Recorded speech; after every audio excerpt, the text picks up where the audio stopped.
अगर मैं आपसे एक सवाल पूछूं, अगर कल से आपकी सैलरी डबल हो जाए, तो क्या आप गारंटी दे सकते हैं कि 10 साल बाद आप फाइनेंशियली फ्री होंगे? शायद नहीं, क्योंकि फाइनेंशियल सक्सेस सिर्फ इस बात पर डिपेंड नहीं करती कि आप कितना पैसा कमाते हैं, बल्कि इस बात पर करती है कि आप पैसे के बारे में कैसे सोचते हैं और उसके साथ कैसे डिसीजंस लेते हैं। सोचिए, दो दोस्त एक ही कंपनी में काम करते हैं। दोनों की सैलरी लगभग एक जैसी है। 10 साल बाद पहला दोस्त लग्जरी कार चलाता है, हर साल नए गैजेट्स खरीदता है और सोशल मीडिया पर उसकी लाइफ परफेक्ट दिखती है। दूसरा दोस्त सिंपल जिंदगी जीता है, ना दिखावा, ना महंगी लाइफस्टाइल। लेकिन जब उनकी फाइनेंशियल रियलिटी सामने आती है, तो सब कुछ उल्टा निकलता है। पहला दोस्त कर्ज में डूबा हुआ होता है, जबकि दूसरे के पास इन्वेस्टमेंट्स, सेविंग्स और फाइनेंशियल फ्रीडम होती है। आखिर ऐसा क्यों? जब इनकम एक जैसी थी, तो रिजल्ट इतना अलग कैसे हो गया? इसका जवाब किसी इन्वेस्टमेंट फॉर्मूला में नहीं छुपा। इसका जवाब इंसान की साइकोलॉजी में छुपा है। हम बचपन से सुनते आए हैं कि अच्छी पढ़ाई करो, अच्छी जॉब पाओ और ज़्यादा पैसा कमाओ।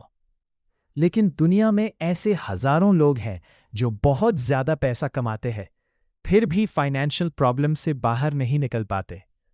और कुछ लोग एवरेज इनकम के साथ भी धीरे धीरे इतनी वेल्थ बना लेते हैं कि उन्हें पैसे की टेंशन नहीं रहती। यही वजह है कि मॉर्गन हाउसल की किताब द साइकोलॉजी ऑफ मनी सिर्फ पैसे कमाने की बात नहीं करती। ये बताती है कि पैसे के साथ हमारा बिहेवियर ही हमारा फ्यूचर डिसाइड करता है। इस वीडियो में हम जानेंगे वो पावरफुल लेसन्स जो आपकी मनी माइंडसेट को हमेशा के लिए बदल सकते हैं। हो सकता है इस वीडियो के बाद आप पैसे को देखने का नज़रिया ही बदल दे। तो चलिए शुरू करते हैं सबसे पहले और सबसे इम्पॉर्टेंट लेसन से। एक ऐसा लेसन जो बताता है कि फाइनेंशियल सक्सेस इंटेलिजेंस से नहीं, बिहेवियर से बनती है। Lesson 1, money is about behaviour, not intelligence. हम अक्सर सोचते हैं कि जो इंसान फाइनेंस के बारे में सबसे ज़्यादा जानता है, वही सबसे अमीर बनेगा। लेकिन हकीकत कुछ और ही कहती है। दुनिया में बहुत से लोग फाइनेंस की डिग्री रखते हैं, मार्केट को अच्छी तरह समझते हैं, फिर भी पैसे खो देते हैं। और वही दूसरी तरफ कुछ लोग जिन्हें इन्वेस्टमेंट के मुश्किल टर्म्स भी नहीं पता होते, वो धीरे धीरे बड़ी वेल्थ बना लेते हैं। ऐसा क्यों होता है? क्योंकि पैसा सिर्फ नॉलेज का गेम नहीं है, पैसा एक बिहेवियर का गेम है। सोचिए, अगर किसी को पता हो कि रोज़ एक्सरसाइज करना सेहत के लिए ज़रूरी है, तो क्या सिर्फ ये नॉलेज उसे फिट बना देगी? बिल्कुल नहीं। फिट वही बनता है जो रोज़ एक्सरसाइज करता है। पैसे के साथ भी बिल्कुल ऐसा ही है। सिर्फ ये जान लेना कि सेविंग और इन्वेस्टिंग ज़रूरी है, काफ़ी नहीं है। ज़रूरी है उन आदतों को रोज़ की ज़िंदगी का हिस्सा बनाना। अक्सर लोग अपनी सैलरी बढ़ते ही अपने खर्चे भी बढ़ा देते हैं। नया फ़ोन, महंगी कार, ब्रांडेड कपड़े। कुछ वक्त के लिए ये सब खुशी देते हैं, लेकिन धीरे धीरे ये आदत इंसान को फाइनेंशियल प्रेशर में डाल देती है। दूसरी तरफ जो इंसान अपनी इनकम का एक हिस्सा पहले सेव करता है और बाकी पैसा खर्च करता है, वही वक्त के साथ फाइनेंशियल सिक्योरिटी बना लेता है। याद रखिए, वेल्थ एक दिन में नहीं बनती। वेल्थ हर दिन लिए गए छोटे और सही डिसीजंस का रिजल्ट होती है। इस किताब का पहला और सबसे बड़ा लेसन यही है। फाइनेंशियल सक्सेस का संबंध सिर्फ इस बात से नहीं है कि आप कितना कमाते हैं, बल्कि इस बात से है कि आप अपने पैसे के साथ हर दिन कैसे डिसीजंस लेते हैं। और अब सवाल ये उठता है, अगर बिहेवियर इतना इम्पॉर्टेंट है, तो फिर ऐसे कौन से फैक्टर्स हैं जो हमारे फाइनेंशियल रिजल्ट्स को बदल देते हैं, चाहे हम कितनी भी मेहनत क्यों ना करें? इसका जवाब है लक और रिस्क, और इसी के बारे में हम अगले पार्ट में बात करें। लेसन 2, लक और रिस्क को समझना ज़रूरी है। एक सवाल का जवाब दीजिए, क्या हर सक्सेसफुल इंसान सिर्फ अपनी मेहनत की वजह से सक्सेसफुल होता है? और क्या हर फेल इंसान सिर्फ अपनी गलतियों की वजह से फेल होता है? अगर आपका जवाब हाँ है, तो शायद आप दुनिया को बहुत सिंपल तरीके से देख रहे हैं। सच ये है, जिंदगी में सिर्फ मेहनत ही सब कुछ डिसाइड नहीं करती। कभी कभी लक और रिस्क भी उतना ही बड़ा रोल निभाते हैं। सोचिए, दो लोग एक ही बिजनेस शुरू करते हैं। दोनों मेहनत करते हैं, दोनों इंटेलिजेंट हैं, लेकिन एक का बिजनेस चल पड़ता है और दूसरे का बंद हो जाता है। क्या इसका मतलब है कि दूसरा इंसान कम इंटेलिजेंट था? ज़रूरी नहीं। कभी मार्केट बदल जाता है, कभी टाइमिंग गलत हो जाती है, और कभी कुछ ऐसी सिचुएशंस आ जाती है जो किसी के कंट्रोल में नहीं होती। इसीलिए कभी भी किसी की सक्सेस को देखकर ये मत सोचिए कि बस वही फॉर्मूला फॉलो करके आप भी वही रिजल्ट पा लेंगे। और किसी की फेलियर को देखकर ये भी मत मान लीजिए कि उसने सब कुछ गलत ही किया होगा। हर इंसान की जर्नी अलग होती है। सबसे बड़ी गलती तब होती है जब हम किसी और की स्टोरी को अपनी लाइफ का रूल बना लेते हैं। स्मार्ट लोग दूसरों से इंस्पायर जरूर होते हैं, लेकिन अंधाधुंध कॉपी कभी नहीं करते। पैसे के मामले में हमेशा याद रखिए, ऐसे डिसीजंस लीजिए जो हर सिचुएशन में आपको सेफ रखें, क्योंकि फ्यूचर को कोई प्रिडिक्ट नहीं कर सकता। इस किताब का ये लेसन हमें सिखाता है कि सक्सेसफुल बनने के लिए सिर्फ कॉन्फिडेंस नहीं, ह्यूमिलिटी भी ज़रूरी है। ये मान लेना कि हर चीज़ हमारे कंट्रोल में नहीं होती, एक बहुत बड़ी फाइनेंशियल स्ट्रेंथ है। और अब आते हैं उस लेसन पर जिसकी वजह से बहुत लोग अच्छी इनकम होने के बाद भी कभी अमीर नहीं बन पाते। Never enough. ये सिर्फ दो शब्द हैं, लेकिन ये लाखों लोगों की फाइनेंशियल प्रॉब्लम्स की असली वजह है। Lesson 3, never enough. सबसे खतरनाक मनी ट्रैप। एक इंसान के पास 10 लाख होते हैं, फिर उससे 50 लाख चाहिए। 50 लाख मिल जाते हैं तो 1 करोड़ की चाहत शुरू हो जाती है, और जब 1 करोड़ भी मिल जाता है तब भी दिल कहता है बस थोड़ा और। यही है नेवर इनफ का ट्रैप।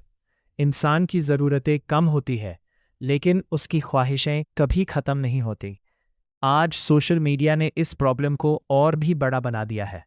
हर दिन हम किसी को फॉरेन ट्रिप पर देखते हैं, किसी को लग्जरी कार के साथ, और किसी को नए बंगलों के सामने फ़ोटो खिंचवाते हुए। धीरे धीरे हम अपनी ज़िंदगी को उनकी ज़िंदगी से कंपेयर करने लगते हैं, और यहीं से शुरू होती है एक ऐसी रेस जिसका कोई फिनिश लाइन ही नहीं होता।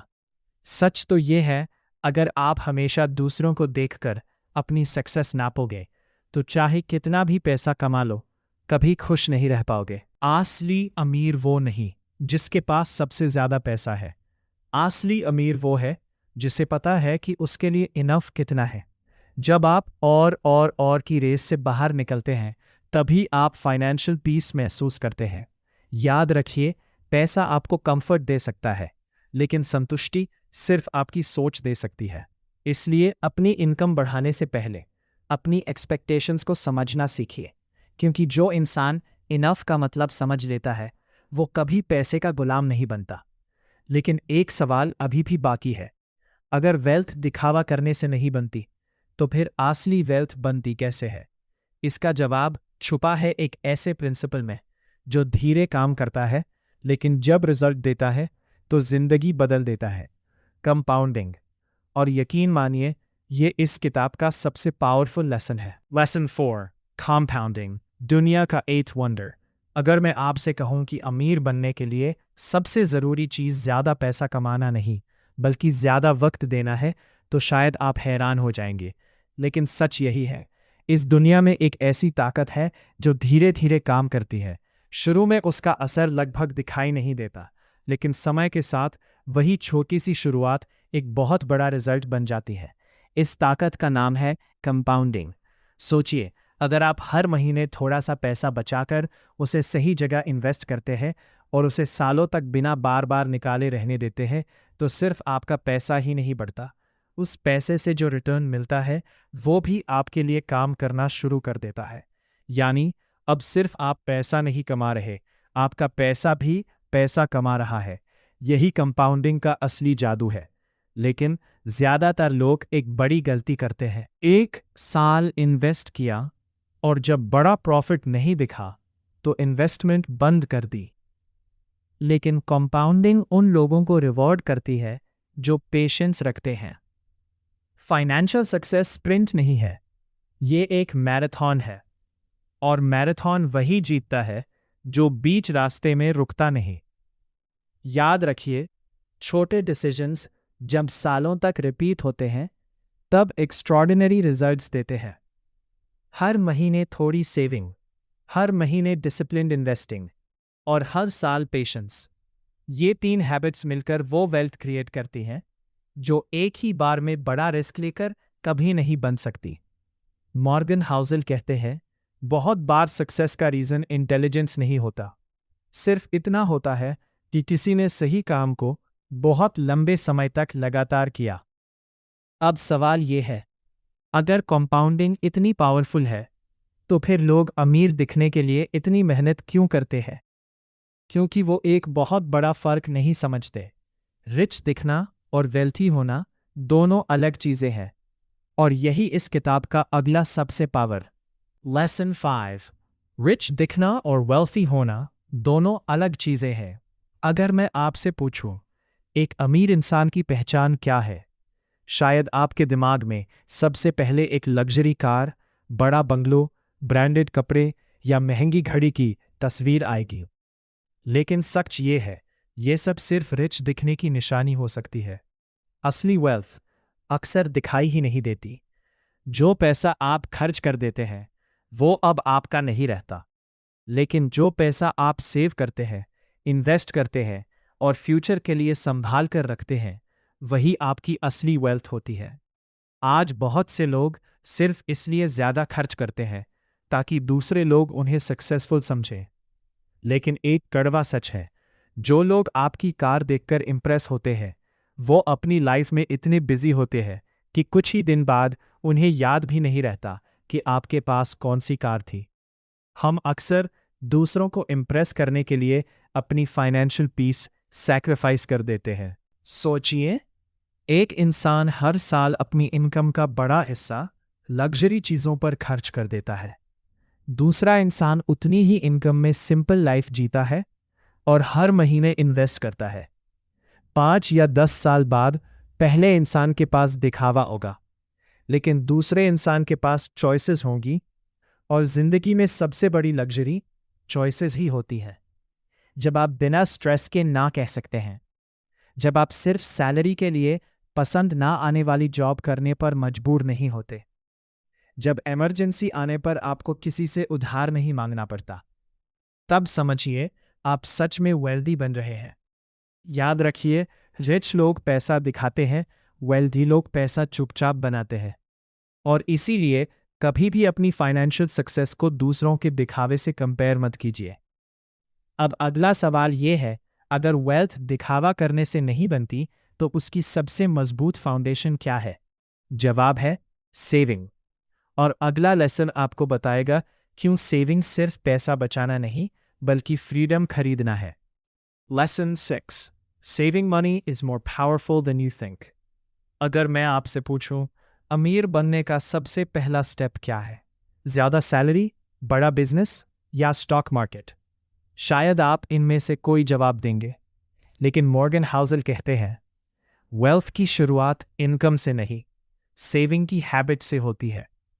बहुत लोग सोचते हैं जब सैलरी बढ़ेगी तब सेविंग शुरू करेंगे, लेकिन सच ये है, जो इंसान आज कम इनकम में सेव नहीं कर पा रहा, वो कल ज़्यादा इनकम में भी मुश्किल से सेव करेगा। क्यों? क्योंकि इनकम बढ़ने के साथ अक्सर एक्सपेंसेस भी बढ़ जाते हैं। इससे कहते हैं लाइफस्टाइल इन्फ्लेशन। नया फ़ोन, नई कार, बड़ा घर, और धीरे धीरे सैलरी बढ़ने के बाद भी बैंक अकाउंट वही का वही रह जाता है। एक सिंपल रूल याद रखिए, पहले खुद को पे कीजिए, फिर दुनिया को। यानी सैलरी आते ही सबसे पहले अपनी सेविंग और इन्वेस्टमेंट अलग रखिए। जो पैसा बच जाए उसे खर्च कीजिए, ना कि पहले खर्च करके जो बचे उसे सेव कीजिए। सेविंग का मतलब सिर्फ पैसा जमा करना नहीं है। सेविंग आपको ऑप्शंस देती है, सेविंग आपको कॉन्फिडेंस देती है, और सबसे इम्पॉर्टेंट, सेविंग आपको मुश्किल वक्त में टूटने से बचाती है। जिंदगी कब बदल जाए कोई नहीं जानता। जॉब जा सकती है, बिजनेस स्लो हो सकता है, या अचानक कोई इमरजेंसी आ सकती है। ऐसे वक्त में सिर्फ इनकम नहीं, आपकी सेविंग्स आपका साथ देती है। इसलिए कभी भी सेविंग को छोटा मत समझिए। हर महीने बचाया गया एक छोटा अमाउंट कल आपकी सबसे बड़ी स्ट्रेंथ बन सकता है। और जब आपके पास सेविंग्स होती हैं, तब आप सिर्फ पैसे नहीं बचाते, आप अपनी फ्रीडम खरीदते हैं। लेकिन आखिर फाइनेंशियल फ्रीडम होती क्या है? क्या सिर्फ करोड़पति बन जाना ही फाइनेंशियल फ्रीडम है, या इसका मतलब कुछ और है? इसका जवाब हम अगले पार्ट में जानेंगे। Lesson 7, financial freedom. पैसे का असली मकसद क्या है? अगर मैं आपसे पूछूं, आप पैसा क्यों कमाना चाहते हैं? शायद आप कहेंगे, अच्छा घर, अच्छी कार, फैमिली की खुशियां, या एक कंफर्टेबल लाइफ। लेकिन इस किताब के मुताबिक पैसे की सबसे बड़ी वैल्यू इनमें से कोई भी नहीं है। पैसे की सबसे बड़ी वैल्यू है फ्रीडम। फ्रीडम अपनी जिंदगी के फैसले खुद लेने की। फ्रीडम सिर्फ सैलरी के लिए किसी नापसंद जॉब में ना फंसे रहने की। फ्रीडम अपने परिवार के साथ वक्त बिताने की। फ्रीडम बिना हर महीने की टेंशन के जीने की। सोचिए, दो लोगों के पास एक ही अमाउंट का पैसा है। पहला इंसान हर महीने ईएमआई, क्रेडिट कार्ड और बिल्स के प्रेशर में जी रहा है। दूसरा इंसान सिंपल लाइफ जीता है, उसके पास सेविंग्स है और कोई बड़ा फाइनेंशियल प्रेशर नहीं है। दोनों के बैंक अकाउंट शायद एक जैसे दिखते हों, लेकिन उनकी जिंदगी बिल्कुल अलग है। क्योंकि असली अमीर वो नहीं जिसके पास सिर्फ पैसा हो। असली अमीर वो है जिसके पास अपने वक्त पर कंट्रोल हो। याद रखिए, टाइम दुनिया की सबसे महंगी करेंसी है। खोया हुआ पैसा वापस आ सकता है, लेकिन खोया हुआ वक्त कभी वापस नहीं आता। इसलिए सिर्फ पैसा कमाने के पीछे मत भागिए। ऐसी फाइनेंशियल लाइफ बनाइए जहां पैसा आपके लिए काम करे और आप अपनी मर्जी की जिंदगी जी सके। फाइनेंशियल फ्रीडम का मतलब रिटायरमेंट नहीं होता। फाइनेंशियल फ्रीडम का मतलब है चॉइसेस। आपके पास हाँ कहने का भी ऑप्शन हो और ज़रूरत पड़ने पर ना कहने की हिम्मत भी। और जब आप इस लेवल पर पहुंच जाते हैं, तब पैसा सिर्फ नंबर्स नहीं रहता, वो सुकून बन जाता है। लेकिन एक आखिरी सवाल अभी भी बाकी है। आखिर वो कौन सी गलतियां हैं जो ज़्यादातर लोग बार बार करते हैं और जिनकी वजह से वो कभी वेल्थ नहीं बना पाते? अगले पार्ट में हम जानेंगे द बिगेस्ट मनी मिस्टेक्स, जिनसे बचकर आप अपना फाइनेंशियल फ्यूचर बदल सकते हैं। लेसन 8, सबसे बड़ी मनी मिस्टेक्स जो आपको कभी अमीर नहीं बनने देती। अब तक हमने जाना कि वेल्थ सिर्फ इनकम से नहीं, माइंडसेट से बनती है।